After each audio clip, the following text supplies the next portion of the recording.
Selamat datang di kampus Oranye. Pada awalnya, Fakultas Ekonomi dan Bisnis Universitas Udayana hanya bernama Fakultas Ekonomi. Namun, pada tanggal 21 Juni 2013, berdasarkan surat keputusan Rektor Universitas Udayana tertanggal 21 Juni 2013, Fakultas Ekonomi berubah nama menjadi Fakultas Ekonomi dan Bisnis. Fakultas Ekonomi dan Bisnis Universitas Udayana didirikan pada awal tahun 1967 dan sebentar lagi kampus Oranye ini akan merayakan ulang tahunnya yang ke-53. Yuk kenalan lebih jauh dengan Fakultas Ekonomi dan Bisnis Universitas Udayana. Ini merupakan ruang kelas yang digunakan untuk perkuliahan. Adapun beberapa fasilitas yang disediakan adalah meja dan kursi untuk mahasiswa, meja dan kursi dosen, 2 AC, 1 komputer, dan 1 LCD proyektor. Nggak usah capek-capek naik tangga kok, tersedia fasilitas lift juga di kampus kami. Kalau ini aula yang digunakan untuk acara-acara resmi, misalnya pembukaan program kerja dan acara yang diikuti oleh banyak orang. Aula ini juga dilengkapi dengan fasilitas 2 LCD proyektor, sound, podium, AC, sofa tamu, dan juga fasilitas lainnya. Kita mempunyai 2 aula loh. Nah, yang ini biasanya digunakan oleh mahasiswa untuk rapat. Aula ini dilengkapi dengan fasilitas 2 LCD proyektor, sound, AC, podium, dan fasilitas lainnya.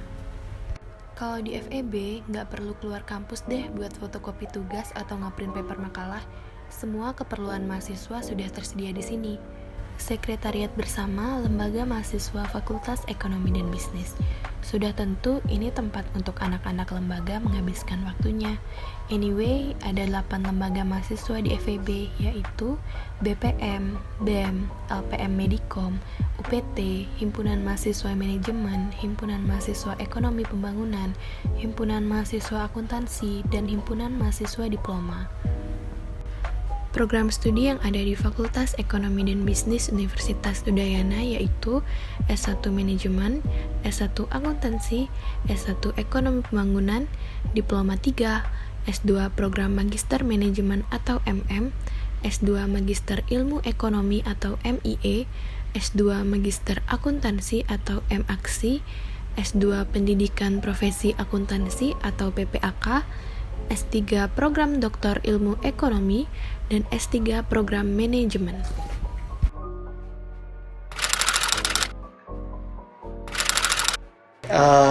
Pertama-tama izinkan saya memperkenalkan diri terlebih dahulu. Nama saya Agus Ganesha Rayuda. Saya bicara di sini selaku Dekan Fakultas Ekonomi dan Bisnis Universitas Udayana. Jadi Fakultas Ekonomi dan Bisnis Universitas Udayana ini sampai saat 2 tahun 2020 itu sudah memiliki 11 prodi, di mana ke-11 prodi ini terbagi menjadi 3 jalur pendidikan.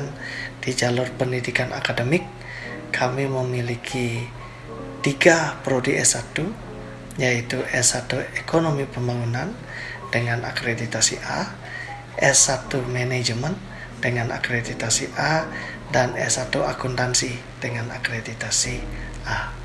Kemudian di level S2 Magister kami memiliki 3 program studi juga, yaitu S2 Magister Manajemen akreditasi A, S2 Magister Akuntansi akreditasi A, dan S2 Magister Ilmu Ekonomi dengan akreditasi B.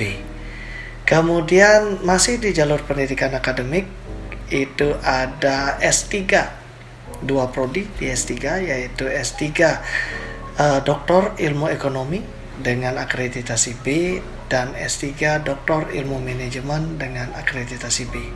Jadi itu dari satu jalur pendidikan akademik. Jalur pendidikan vokasi kita ada 2, yaitu Diploma 3 Perpajakan dan Diploma 3 Akuntansi. Keduanya akreditasi A. Dan satu lagi jalur profesi, yaitu pendidikan profesi akuntan, itu berstatus akreditasi B.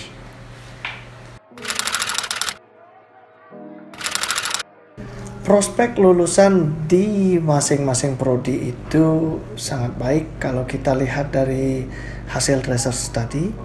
Jadi di S1 itu rata-rata lulusan itu sudah bekerja sejak dia sebelum diwisuda ataupun setelah wisuda, namun tidak sampai lebih dari 6 bulan masa tunggu. Jadi sebelum 6 bulan para mahasiswa itu dari catatan kami sudah diterima oleh pasar kerja. Kalau di tingkat S2 dan S3 itu biasanya input mahasiswa yang masuk ke dalam Fakultas Ekonomi dan Bisnis Universitas Udayana itu rata-rata sudah bekerja. Dan kalaupun belum bekerja, begitu wisuda mereka langsung terserap di pasar kerja. Dan pasar kerja yang dimiliki oleh lulusan Fakultas Ekonomi dari berbagai jalur pendidikan dan juga dari berbagai jenjang itu sangat luas. Mulai dari kita bicara sebagai entrepreneur, kemudian sebagai profesional yaitu manajer di berbagai perusahaan, sebagai analis, sebagai peneliti, dan bahkan di tingkat S3 sebagai dosen. Masuk di setiap jenjang pendidikan itu berbeda-beda. Kalau di S1 kita pahami bahwa ada 3 jalur masuk, mulai dari SNMPTN itu adalah kuotanya 30% dari total kuota. Kemudian dari jalur SBMPTN 40% dan dari jalur mandiri 30%. Nah, rata-rata penerimaan dari mahasiswa jalur jenjang sarjana itu adalah 300 orang. Kemudian di tingkat S2 biasanya kita melakukan seleksi mandiri. Di S2 kita memiliki kuota sebanyak rata-rata 75 orang sekali intake. Kemudian untuk di S3 itu adalah 10 orang sampai 20 orang rata-rata kuota sekali intake. Semuanya jalur mandiri untuk di tingkat pasca sarjana. Baik, prestasi fakultas FEB ini, yang pertama tentu kita paham bahwa reputasi dari FEB ini diketahui dari kualitas proses pembelajaran yang dimiliki oleh FEB. Namun jika dilihat dari individu, FEB tahun lalu salah satu dosennya mendapatkan prestasi sebagai dosen berprestasi di tingkat Universitas Udayana pada bidang sosial humaniora. Kemudian juga ada beberapa dosen yang sering juga diundang kuliah tamu, baik ke Jepang, ke Thailand, juga ke Australia. Ada beberapa dosen yang sering diundang sebagai keynote speakers di berbagai konferensi internasional dan konferensi nasional. Jika kita melihat terkait prestasi mahasiswa, ya terdapat banyak prestasi juga yang diraih oleh mahasiswa baik dari akademik maupun non-akademik. Seperti itu. Fakultas Ekonomi dan Bisnis saat ini memiliki 180 dosen kurang lebih. Dan dosen itu bisa dikategori menjadi berdasarkan kualifikasi akademik dan berdasarkan jabatan akademik. Kalau berdasarkan kualifikasi akademik, sekitar 45% dosen sudah berkualifikasi doktor.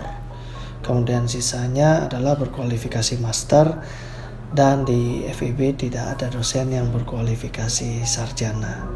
Kemudian kalau kita melihat dari jabatan akademik, di sana jabatan akademik ada asisten ahli, ada lektor kepala, dan ada guru besar. FEB telah memiliki cukup banyak guru besar, sekitar 13% guru besar.